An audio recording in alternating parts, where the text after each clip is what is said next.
Hola, hola. Buenas noches a todos. Que Dios les bendiga. Es un gozo poder estar nuevamente juntos en la casa del Señor. Ya no me canso una Biblia, traje dos esta noche. Es porque voy a leer de otra versión algunos textos que la NTV, que son mucho más claros y que van a ser de bendición para nosotros. Muy bien. El domingo pasado comenzamos una nueva serie acerca del Evangelio.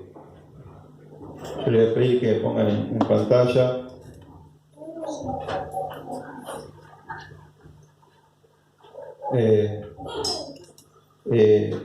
Y comenzamos con este texto de Romanos 1:16, un texto muy conocido, que dice: porque no me avergüenzo del Evangelio, porque es poder de Dios para salvación a todo aquel que cree, al judío primeramente y también al griego, porque la justicia de Dios se revela por fe y para fe, como está escrito: mas el justo por la fe vivirá. Yo les comentaba el otro día que lo que más de alguna manera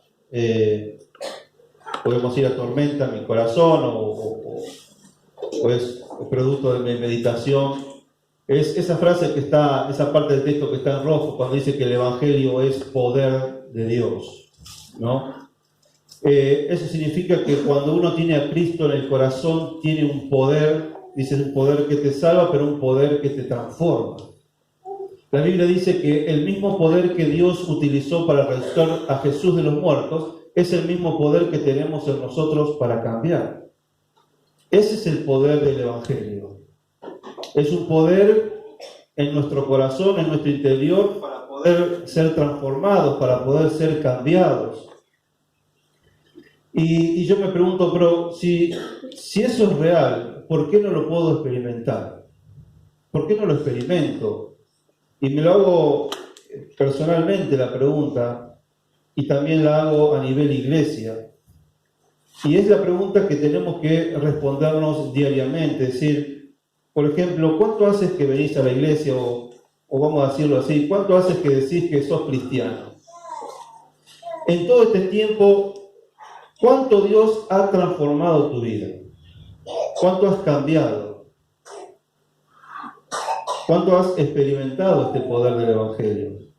¿Sos otro hombre? ¿Sos otra mujer? ¿Sos otro empleado a partir de que Cristo transformó tu vida? ¿Sos otro esposo, otra esposa? ¿Te ha transformado como hijo?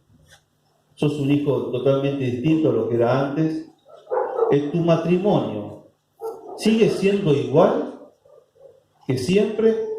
¿O tu matrimonio ha sido transformado por el poder del Evangelio? Porque si eso no sucede, venir a una iglesia, venir acá, es lo mismo como ir a una iglesia católica o ir a una iglesia de los Testigos de Jehová. Si realmente el Evangelio no te transforma, estamos perdiendo el tiempo. Y pueden suceder dos cosas. Yo me compré este aparatito. Si este aparatito no funciona, os puede ocurrir dos cosas. O esto no anda, o yo no lo sé usar.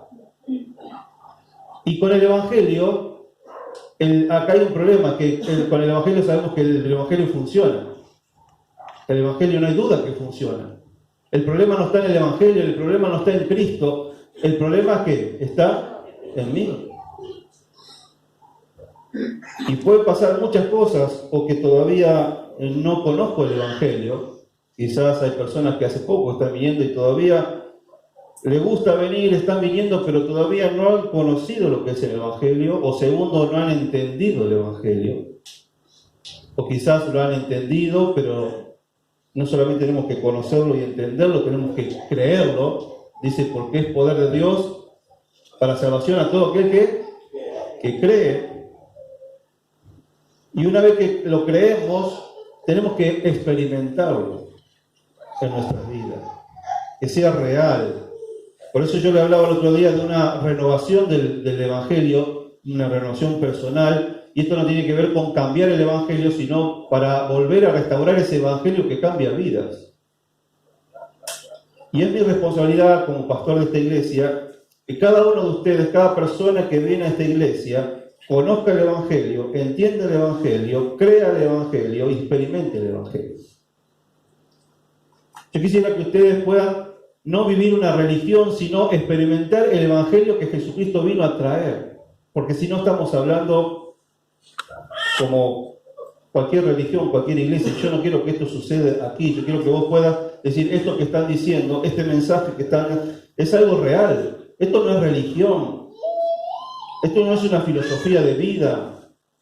No es una cierta cantidad de reglas que yo tengo que cumplir para llegar al cielo. No, esto es algo transformador.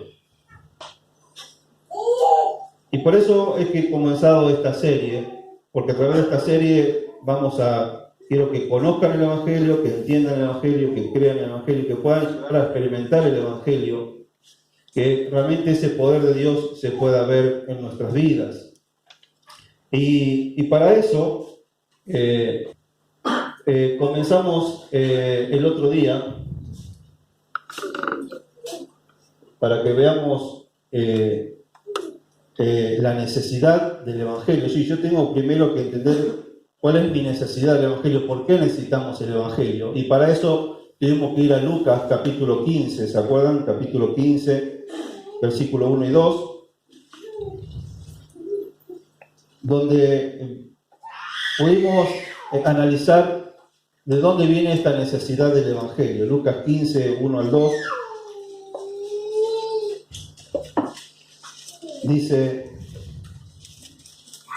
se acercaban a Jesús todos los publicanos y pecadores para oírle. Y los fariseos y los escribas murmuraban, diciendo, este a los pecadores recibe y con ellos come. Ahí vimos que hay tres tipos de personas. Estaban los publicanos, pecadores, los fariseos y Jesús. Y dijimos que estas tres personas representaban los tres estilos de vida que se viven en esa actualidad, en esa época y en el día de hoy. Siempre estas tres fueron las opciones o las maneras que tenemos de vivir o de responder a Dios.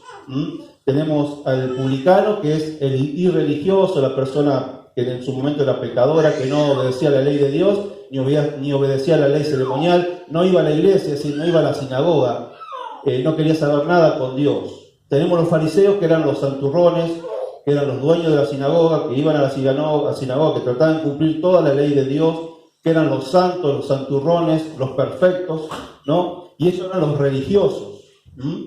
Pero después tenemos a Jesús, y Jesús vimos que vino a traer el Evangelio. Ahora, lo interesante que vimos es que los fariseos creían que ellos, por la vida que estaban llevando, eran salvos, y que los perdidos eran los publicanos y pecadores. Ahora, Jesús tenía otra mirada. Para Jesús, tanto los publicanos como los fariseos estaban perdidos. Para Jesús, tanto el irreligioso como el religioso está perdido. Por eso Él vino a traer una tercera vía, que es el Evangelio. Si alguien quiere llegar al cielo, si alguien quiere ser salvo, no se logra ni a través de la irreligión, no se logra con la religión, sino que se logra a través de lo que es el Evangelio. Y estuvimos analizando estos tres términos de irreligión, religión. Vimos que la irreligión es rechazar a Dios, rechazando su ley y viviendo a nuestro antojo, pero la religión también es rechazar a Dios, nada más que obedeciendo a la ley de Dios como una manera de ganar la salvación. Vimos que la irreligión está basada en el relativismo, es decir, la persona que no quiere saber nada de Dios, para él no hay nada absoluto, cada uno tiene su verdad, cada uno vive a su manera. Eso es relativismo. Y son las personas irreligiosas que dicen, yo no tengo una religión, yo no creo nada, yo vivo a mi manera, yo elijo de acuerdo a lo que yo creo que está bien y que está mal, yo me manejo solo. Eso es un irreligioso. Pero tenemos el religioso que dice, no, yo trato de cumplir la ley, trato de ser lo más obediente posible, lo más buena persona posible. Y en la sociedad tenemos un montón de personas buenas, excelentes personas, que quizás no tenemos nada para decir, pero su vida está basada en el moralismo, ellos creen que se van a salvar por su buena conducta. Ahora, Jesús ofrece otro camino, y es el camino de la gracia, donde el Evangelio, cuando Él trajo el Evangelio, Jesús dijo, ¿saben lo que es el Evangelio? El Evangelio significa buenas noticias. Y la buena noticia que Dios trajo es que Jesús vino a morir por nosotros en la cruz. ¿Por qué? Porque yo como hombre, como mujer, yo no puedo salvarme a mí mismo. Yo no tengo capacidad propia de poder salvarme. Yo por más que me porte bien, por más que haga todas las obras de caridad que quiera, haga 10.000, 20.000 obras, por más que me porte lo más bien que sea, nunca voy a ser perfecto. Y yo para poder agradar a Dios tengo que ser perfecto. Yo para ir al cielo tendría que ser perfecto. Y como nunca voy a ser perfecto, no puedo ir al cielo por mí mismo. Y segundo, no solamente que no puedo hacer algo, sino que Dios te dice, no tenés que hacer nada tampoco para ir al cielo. ¿Por qué? Porque ya lo hizo Cristo en la cruz. Todo lo que vos quisieras hacer ya lo hizo Cristo en la cruz. Vos no tenés que hacer nada. No podés hacer nada y no tenés que hacer nada. La salvación es un regalo mío. La gracia es un regalo. Nada más que, como hemos leído, vos tenés que aceptarlo por fe. Tenés que creer, tenés que arrepentirte de tus pecados y reconocer que somos pecadores. Yo tengo que reconocer, y vos tenés que reconocer, somos una porquería, somos una basura, somos pecadores, hemos ofendido a Dios, hemos dejado de lado a Dios, y que en mí no hay nada bueno, y por eso necesito a Jesús. Y por eso yo me arrepiento de mis pecados y creo en Jesucristo como mi único Señor y Salvador. Ese es el mensaje del Evangelio, esa es la buena noticia que Dios trajo al mundo. Yo tengo una buena noticia. No tienen que hacer nada. Mi Hijo Cristo lo hizo todo en la cruz. Ahora, aún así, esta noche vamos a ver los enemigos del Evangelio y vamos a seguir con esta tesis del irreligioso, del religioso y del Evangelio. Porque se nos presenta la opción del Evangelio. Ahora, el que no cree en el Evangelio, el que no cree, toma dos caminos alternativos, o la irreligión o la religión. Es decir, yo no creo en el Evangelio y yo voy a tratar de salvarme o vivir mi vida de otra manera. Entonces, hay dos extremos, hay dos errores que compiten o que son enemigos del Evangelio. Tertuliano, que fue uno de los maestros, unos padres de la iglesia primitiva, dijo que así como Jesucristo fue crucificado entre dos malhechores, el Evangelio vive siempre entre dos errores, crucificado entre dos errores de vida, entre filosofías de vida que corrompen el Evangelio, que corrompen nuestras vidas y que podemos, si caemos en esos dos errores, realmente no podemos disfrutar del poder del Evangelio. Entonces, ¿cuáles son estos dos errores que compiten con el Evangelio? Que lo estuvimos viendo un poco hasta recién.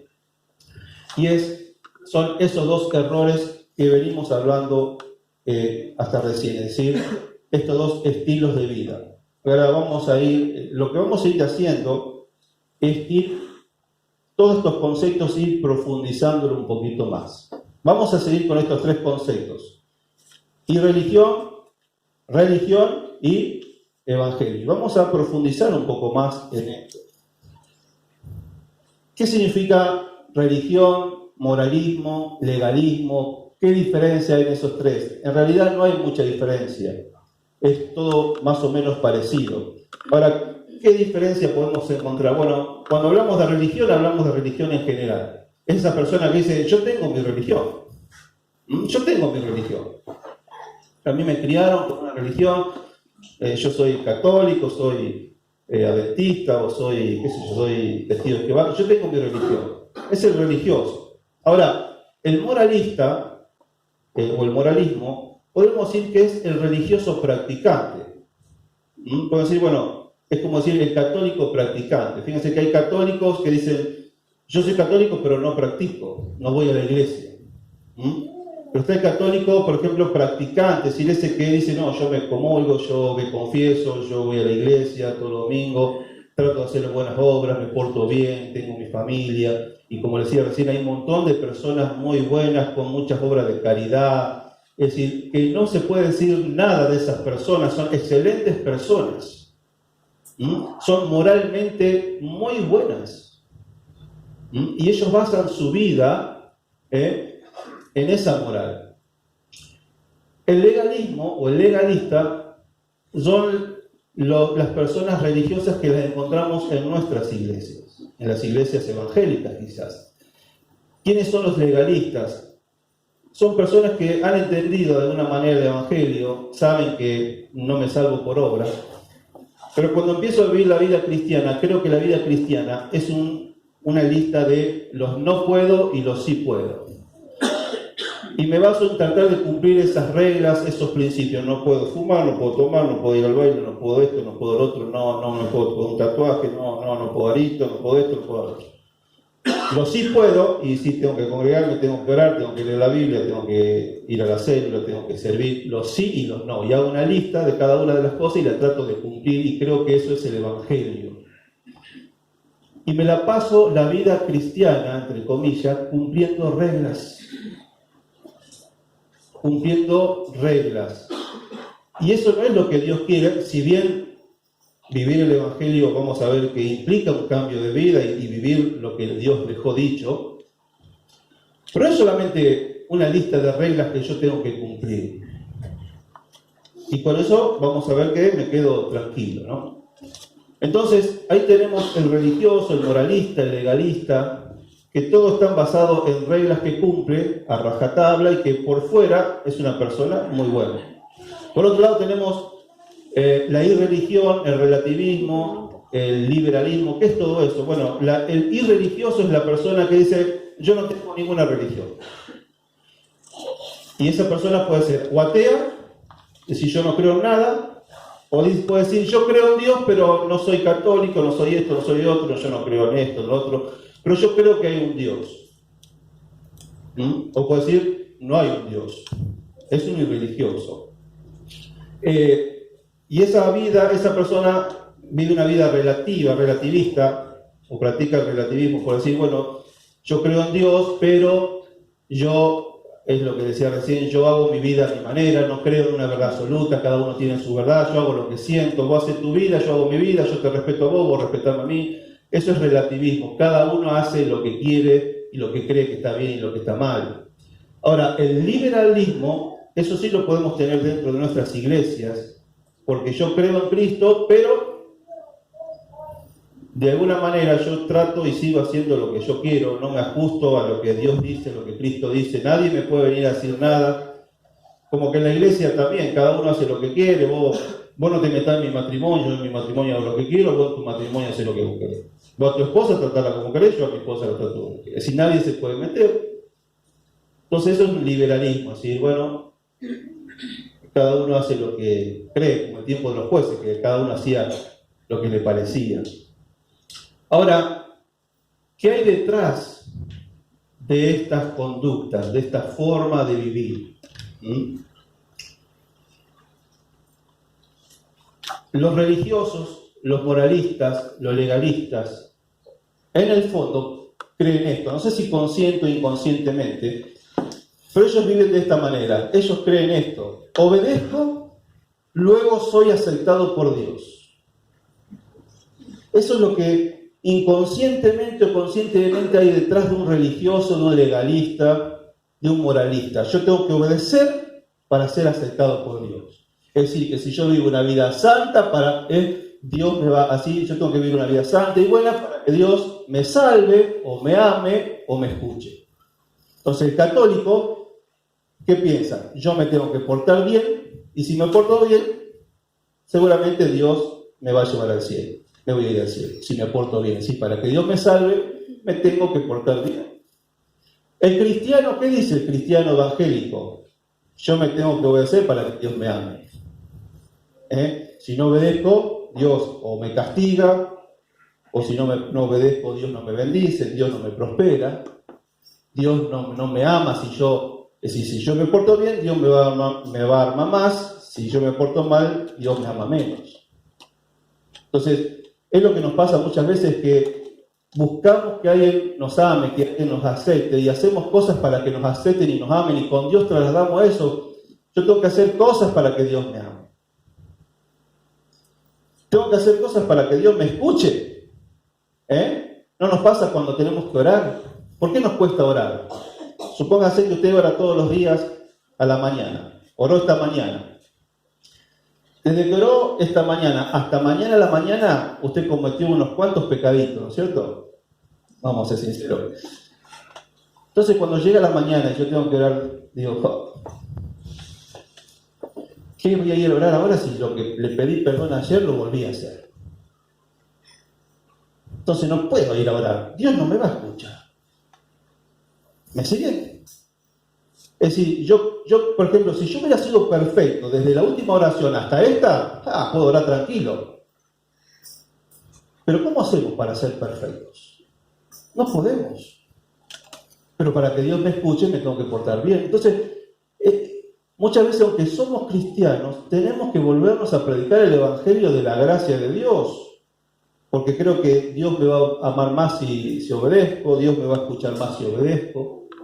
Es cierto, en cierta manera, sabemos que el pecado es un obstáculo en mi relación con Dios. Pero estoy hablando del concepto, de tener que lograr una conducta para que Dios me acepte, ¿no? Y eso es religión, es practicar una religión. Por eso nosotros hacemos una lista de mandamientos para cumplir, para que Dios me escuche, me ame, me acepte, para ser un buen cristiano.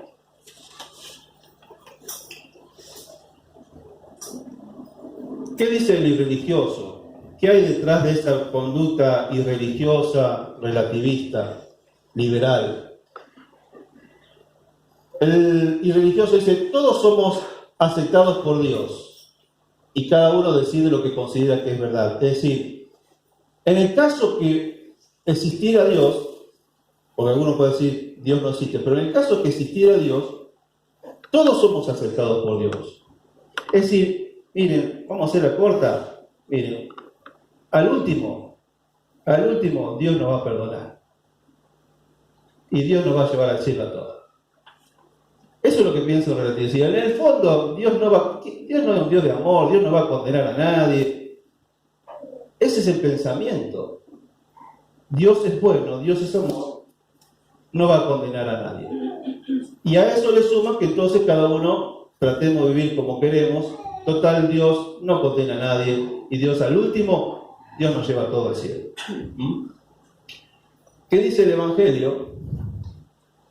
El Evangelio dice, soy aceptado, y yo puse entre paréntesis, ¿por qué soy aceptado? Por Dios, ¿mediante quién? Cristo. Yo soy aceptado, y luego ¿qué? Obedezco. Se dan cuenta que la obediencia viene como una consecuencia de la salvación. No es que yo tengo que obedecer para ser salvo. Yo soy salvo y por eso después obedezco a Dios. Y tengo el poder para obedecer. ¿Se dan cuenta de la diferencia? Es muy sutil, pero las iglesias están llenas de cristianos religiosos que hacen al revés, obedezco y después soy aceptado. Cuando Dios te dice, no, yo ya te acepté, vos sos mi hijo, y por eso tenés que obedecer. Pero por más que vos me desobedezcas, yo te voy a seguir aceptando y te voy a seguir amando. Y mi amor no cambia por más que vos me desobedezcas, porque vos siempre sos mi hijo. ¿O no hacen ustedes con sus hijos eso? ¿Ustedes aman menos a sus hijos porque les desobedecen? No. Y con Dios pasa lo mismo. El amor de Dios no se agota por mi desobediencia. Entonces, el Evangelio, ¿qué le dice al irreligioso? Fíjense lo que dice, vamos a leer en Romanos 1:18. Romanos 1:18 al 21. Fíjense lo que el Evangelio le dice al irreligioso. Dice, porque la ira de Dios se revela desde el cielo contra toda impiedad e injusticia de los hombres que detienen con injusticia la verdad. ¿Saben que el Evangelio tiene, para que haya una buena noticia, tiene que haber que una mala noticia? ¿Saben cuál es la mala noticia?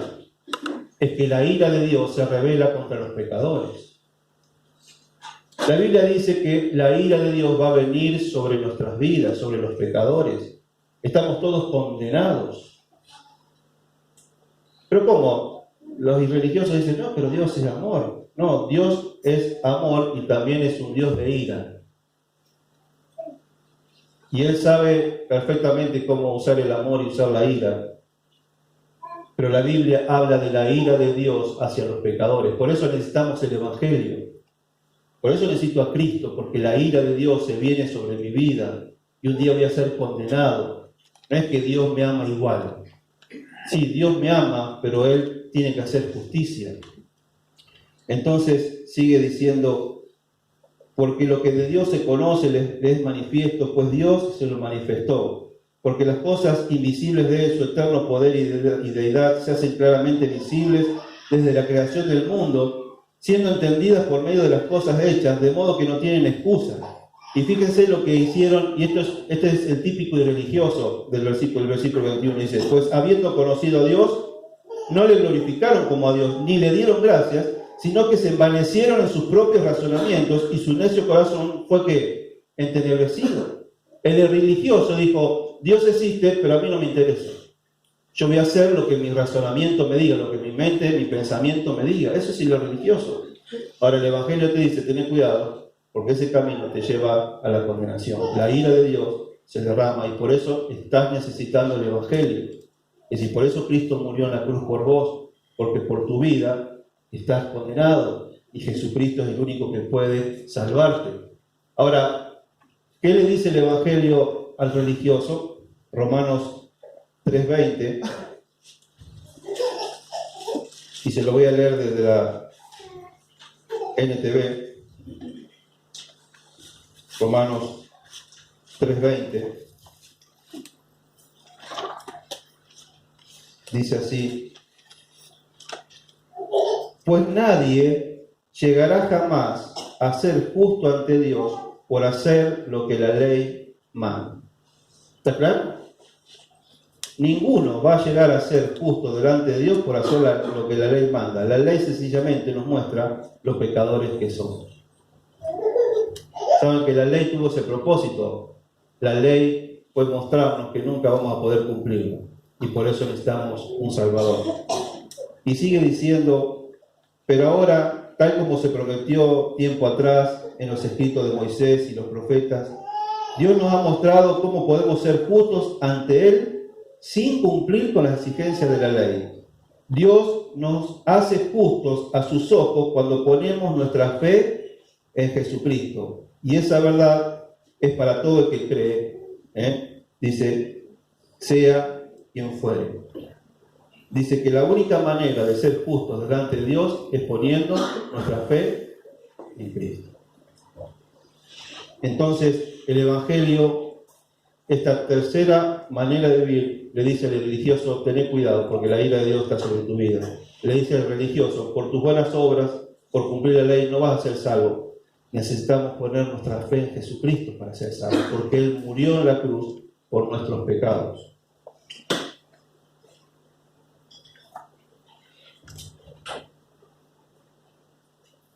Para el religioso, para el moralista, vamos a seguir profundizando un poquito más, al legalista, al moralista.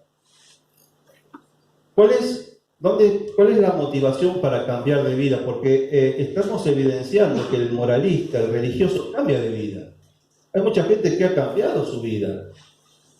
¿Cómo hace para ser decente, honesto, para ser fiel a la esposa? Hay gente que lo ha logrado por propia voluntad. Ha logrado cambiar su conducta y tener una conducta aceptable. ¿Cómo logran los moralistas cambiar esa conducta? Bueno, tiene que ver con la motivación. Es decir, ¿cuál es la motivación para obedecer o para cambiar?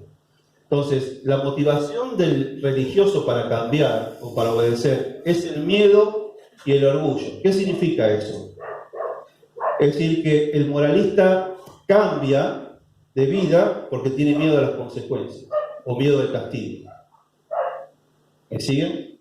Es decir, yo obedezco, por ejemplo, no mentirás. ¿Por qué no miento? Y porque si miento, Dios me va a castigar. Se dan cuenta que la motivación para obedecer es el miedo a ser castigado. ¿Por qué ofrendás? Y porque si no ofrendo, Dios no me va a prosperar. Entonces, la motivación no está del todo correcta, es decir, lo hago por miedo. O a veces la motivación para obedecer es el orgullo, porque muchas veces le decimos a nosotros los chicos, y nos pasa a nosotros, y mira, si vos mentís, vas a ser como aquel otro. ¿A vos te parece que vos vas a ser como aquel otro? No, yo soy mejor que aquel. Es decir, si miento me transformo como aquel. Y tiene que ver con nuestro orgullo. Entonces yo cambio porque no quiero ser como el otro.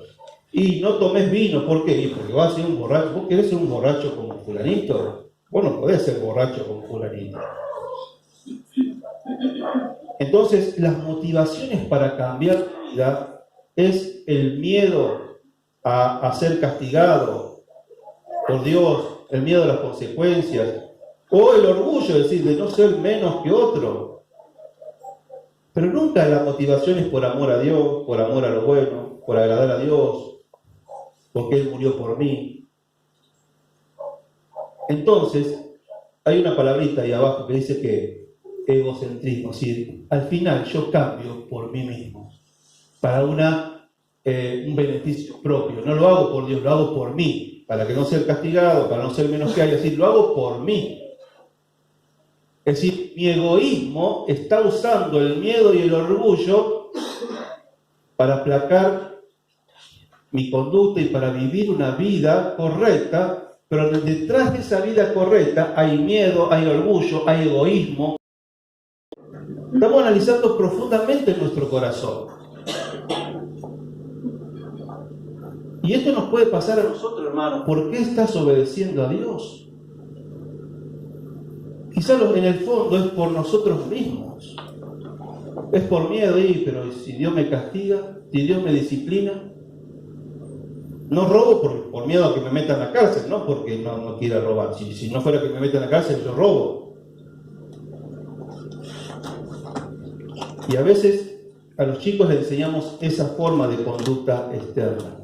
Les enseñamos una vida moralista. Si tratamos de cambiar su conducta, pero presionándolo con el miedo o con el orgullo. Si vos mentís, papá te va a castigar, o va a ser una mala persona, o va a ser como tu otro compañerito. Y le enseñamos esa forma de cambiar a nuestros hijos, todo externo, con motivaciones equivocadas.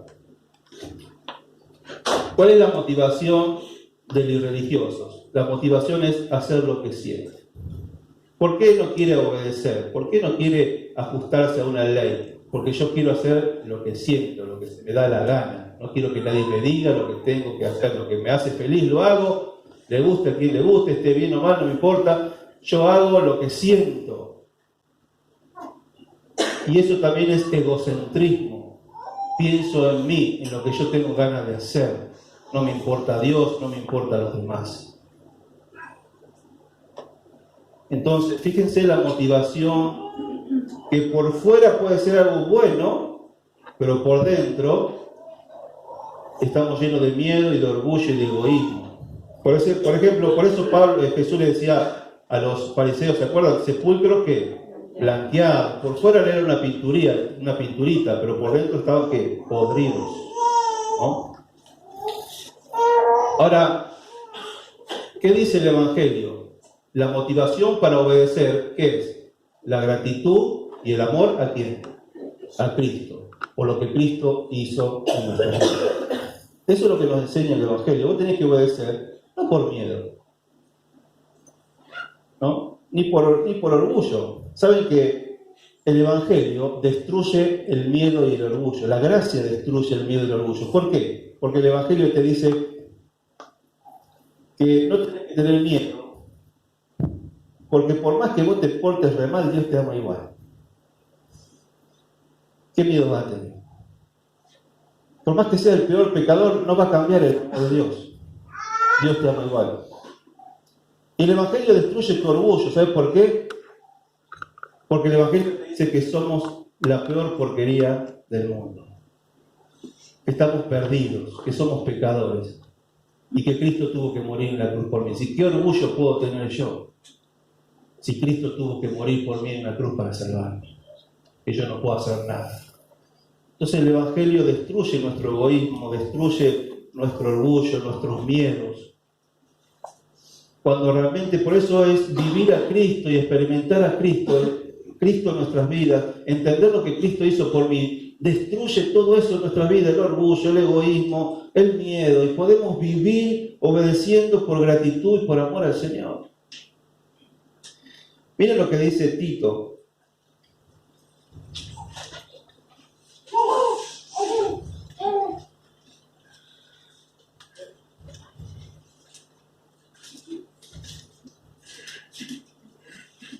Tito capítulo 2.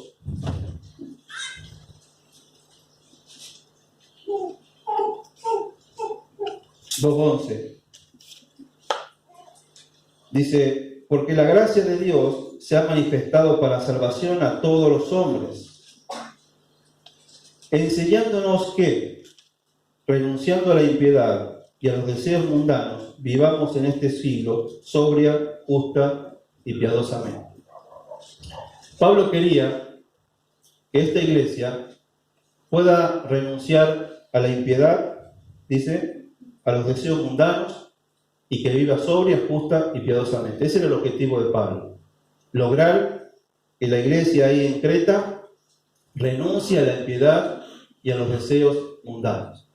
Ahora, Pablo tenía muchos caminos para lograr eso. ¿Saben qué? Pablo podía usar el miedo y decirle, mire, si ustedes no dejan la impiedad y los deseos mundanos, ustedes se van al infierno. O van a ser castigados por Dios. Así que vamos, cambien eso. O le puede tocar el orgullo. Es decir, si ustedes no cambian la impiedad y los deseos mundanos, van a ser como los otros. Como los otros cretenses. Ustedes piensan que te llamen impío por la calle. ¿Te gustaría que la gente te vea vos revolcado en una cuneta borracho porque le diste a los deseos del mundo? ¿Eso querés vos que vean en vos? No. Así que Pablo puede haber usado el miedo y el orgullo para motivarlos a obedecer. Pero ¿él qué utiliza? La gracia. ¿No? Dice que la gracia, de Dios se ha manifestado para la salvación. ¿Y qué hace la gracia? La gracia dice que, ¿qué dice el versículo 12? Enseñándonos, ¿qué? ¿Quién es la que enseña? ¿Quién es la que enseña? La gracia. Pablo no usa ni el miedo ni el orgullo, usa la gracia. Mira, es la gracia de Dios lo que te enseña a renunciar al pecado. ¿Y qué significa eso? Es que vos puedas dejar que la gracia, puedas experimentar la gracia de Dios en tu vida y eso sea lo que te motive a cambiar y a dejar el pecado. Esa palabra enseñar significa entrenar, disciplinar, asesorar por un periodo de tiempo. Entonces, eso significa que nosotros debemos dejar que el Evangelio pueda argumentar en nuestra vida, pueda asentarse en nuestras vidas y cambiar las motivaciones más íntimas de nuestra vida. Dejar que el Evangelio pueda cambiar nuestras perspectivas, nuestra forma de ver la vida, de ver el mundo, de ver el pecado. Tenemos que empezar a meditar y a pensar y a reflexionar realmente en lo que Cristo hizo en nosotros. Cuando vos más pensás, cuando vos más reflexionás, cuando vos más podés llegar a comprender lo que Jesucristo hizo por vos en la cruz, que vos eras una porquería, que no valemos nada, que merecíamos el infierno, que Él murió por mí en la cruz. Eso me debe motivar a decir, voy a luchar contra el pecado. Eso me tiene que motivar a ser un fiel esposo, a ser un buen hijo, a no mentir. La gracia te tiene que enseñar a vivir, no el miedo. Entonces, fíjense cómo cambia la motivación el Evangelio.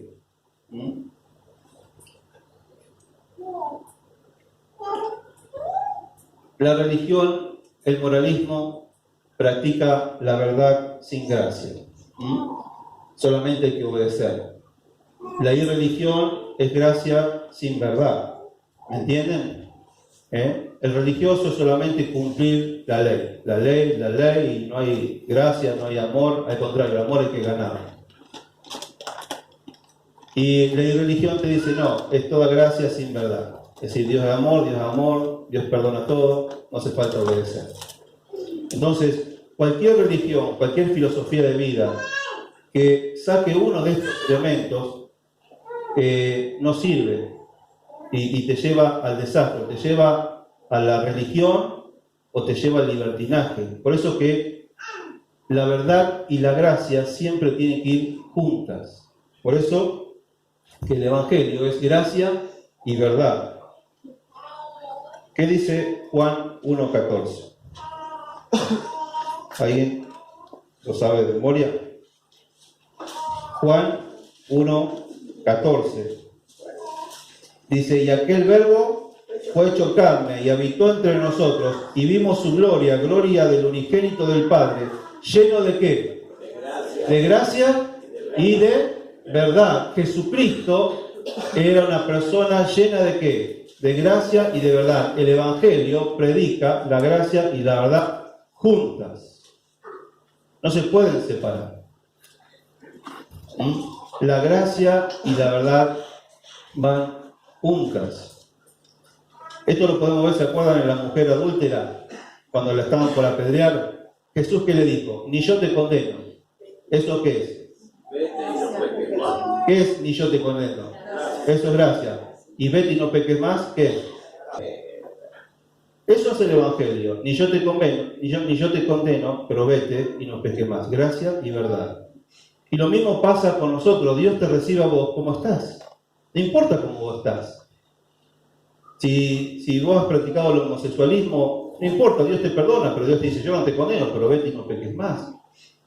Si practicaste la prostitución, si abortaste, si mentís, si sos un chanta, si lo que sea, si fuiste infiel a tu esposo, a tu esposa, vete y no peques más. El Evangelio tiene el poder de perdonar todos los pecados, pero es gracia y verdad. Vete, yo no te condeno, vete y no peques más. Son las dos cosas. Por eso tu vida es transformada y cambiada. No es que no tengo que obedecer nada, pero la motivación es distinta. Experimento la gracia de Dios y después voy y no peco más. En Romanos 6:1, ¿se acuerdan que Pablo dice que perseveraremos en el pecado para que la gracia abunde? ¿Qué dice? En ninguna manera. La gracia me tiene que motivar a la santidad, no a pecar más. En 1 Juan, cuando Juan le dice a los hermanos que confiesen sus pecados porque Él es fiel y justo, dice, estas cosas les enseño para que no pequéis. No es para que yo confiese y peco y confiese y listo, total, después me confieso, no. Que vos tengas un abogado y tengas a alguien que te perdona, no es para que vos sigas pecando, es para que vos no peques más, y si te equivocás y pecas, Dios te perdona. Pero no podemos jugar con el pecado, pero eso hace la gracia, es gracia y verdad. Mientras la religión es verdad sola, sin gracia, y el libertinaje es gracia sin verdad. Y por último, entonces, la religión lo que hace es que somete y manipula el corazón. El centro de nuestra vida es el corazón, nuestros pensamientos, nuestro intelecto, nuestras emociones, todo lo que nosotros somos. Y el religioso, para cambiar la conducta, tiene que aplastar el corazón, tiene que decirle al corazón, quédate ahí, no te movas. El corazón quiere ir a hacer cosas malas. Dice la Biblia que nuestra tendencia es al mal. Pero la religión lo somete, lo manipula con el miedo y con el orgullo, y lo tiene aplastado ahí. Pero ¿qué pasa? Eso no puede durar mucho. Por eso muchos cristianos, muchos que vienen, y por un tiempo y después dejan. ¿Por qué? Porque han querido vivir una vida cristiana así, sometiendo y cumpliendo reglas, y de pronto se cansan, y cuando usted hace así, ¿qué hace? Explota. Es como un hierro que usted cuando lo quiere doblar lo tiene que calentar. Si usted lo dobla así en frío, si lo trata de doblar, va a volver a ser derechito. Y el corazón, a través de conductas externas y a través del miedo, hemos tratado de tratar de que obedezca ciertas cosas y lo tenemos ahí presionado, debajo de un manto de una conducta externa, pero el corazón está ahí, que ya no da más, ya no puedo vivir más así, estoy aparentando la vida que no, es muy pesada vivir esta vida así. La estoy tratando de vivir con mi propia fuerza. Ahora, el irreligioso, ¿qué hace? No lo somete al corazón, ¿qué hace? Lo sigue el corazón. Lo que dice mi corazón, eso hago. Hay que hacer lo que dice el corazón. La verdad está en el corazón. Esas son las novelitas de hoy. La verdad está en el corazón. Entonces, el religioso lo tiene el corazón, ¿qué? Ahí, aplastado. El irreligioso dice, vamos a darle rienda suelta al corazón. El evangelio, ¿qué hace? El evangelio transforma ¿el qué? El corazón. No lo aplasta, no lo deja, sino que lo derrite y lo hace ¿qué? De nuevo. Y vamos a leer, para terminar, estos dos versículos de Ezequiel. Ezequiel, capítulo 11.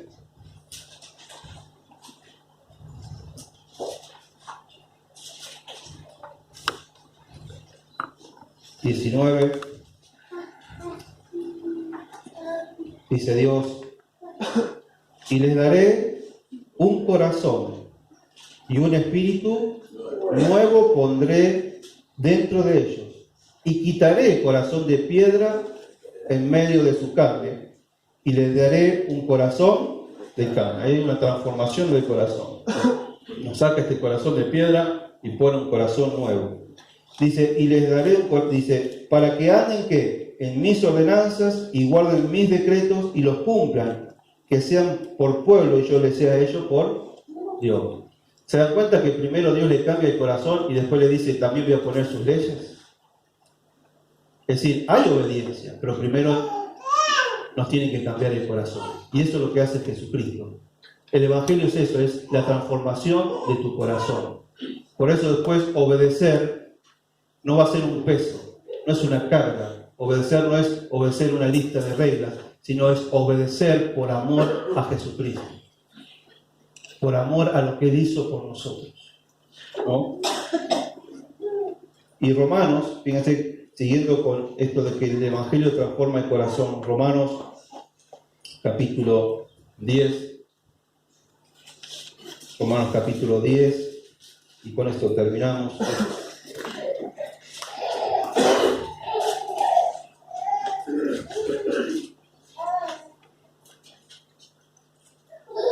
Romanos 10, 8, vamos a empezar, dice más. ¿Qué dice? Cerca de ti está la palabra en tu boca y en tu corazón. Y esta es la palabra de fe que predicamos. Que si confesaras con tu boca que Jesús es el Señor y creyeres ¿en dónde? En tu corazón. ¿Ves que Dios empieza en nuestro corazón? Él sabe que ahí en nuestro corazón está el asiento de todo, de nuestros intelectos, emociones, voluntad, de nuestra manera de ser, de pensar, de sentir. Entonces Él viene a transformar, dice, y creyer en tu corazón, dice, si confesares con tu boca que Jesús es Señor y creyer en tu corazón que Dios le levantó de los muertos, serás salvo. Porque con el corazón se cree para justicia, pero con la boca se confiesa para salvación. Jesucristo vino a transformar tu corazón. Jesucristo quiere empezar por nuestro corazón. Él quiere cambiar nuestras motivaciones, nuestras intenciones, nuestras estructuras motivacionales, nuestra perspectiva de la vida. Él viene a cambiar todo. ¿Y cómo la cambiamos? Cuando empezamos a pensar y a reflexionar y a hacer nuestro, a experimentar el amor de Cristo en nuestra vida. Esto es el Evangelio. Entonces, tenemos que pensar. Tenemos que pensar porque estos tres tipos de personas en la superficie son iguales y se sientan juntas en una misma iglesia. Todos tratan de obedecer la ley de Dios, pero partiendo de motivaciones distintas. Saben, hermanos, esta es mi preocupación. En esta iglesia, en cualquier iglesia, estas tres personas están sentadas y todas adoran, leen la Biblia, oran, ofrendan, vienen todos los domingos. Pero quizás la persona que tenés al lado lo hace con una motivación totalmente distinta a la tuya. Algunos lo hacen para cumplir, para obedecer, para que no me digan nada, para que Dios no me castigue, para que Dios me prospere. Pero realmente estás obedeciendo por amor a Cristo. Esa es tu motivación. Dedicas tiempo todos los días en la presencia del Señor a poder pensar, meditar en la obra de Cristo y aplicar todos los días el Evangelio a tu vida y dejar de saber que yo no puedo lograr que Dios me acepte y me ame por mi vida. Él me ama porque me ama. Y yo no tengo que hacer nada, por eso tengo que ir todos los días delante de Dios humillado y decirle: Señor, una vez más te fallé, una vez más me equivoqué, soy una porquería, yo no sirvo para nada. Señor, que tú me ayudes a ser una mejor persona, un mejor papá, una mejor mamá, un mejor hijo. Señor, yo te necesito a ti porque yo solo no puedo. Eso es el Evangelio. No es mostrarme el mejor de todo. Es poder reconocer: si yo no soy perfecto. ¿Por qué tengo que mostrar a los demás que soy perfecto? ¿Por qué me cuesta tanto compartir en un grupo pequeño? Miren, hermanos, estoy luchando con la mentira. Ayúdenme, oren por mí porque Dios me habló esta semana y estoy luchando con la mentira. ¿Por qué yo no me animo a confesar eso? Porque quiero mostrar que yo no tengo ningún problema. ¿Por qué no me animo a decir: hermanos, oren por mí porque tengo problemas en mi matrimonio? ¿Por qué no? Porque mi matrimonio es perfecto. ¿Y quién dijo que somos perfectos? Hermanos, necesitamos de la gracia de Dios para vivir. Y decirle: Señor, ayúdame a vivir. Porque solo no puedo. Amén. Vamos a orar al Señor. Yo voy a pedir que nos pongamos de pie.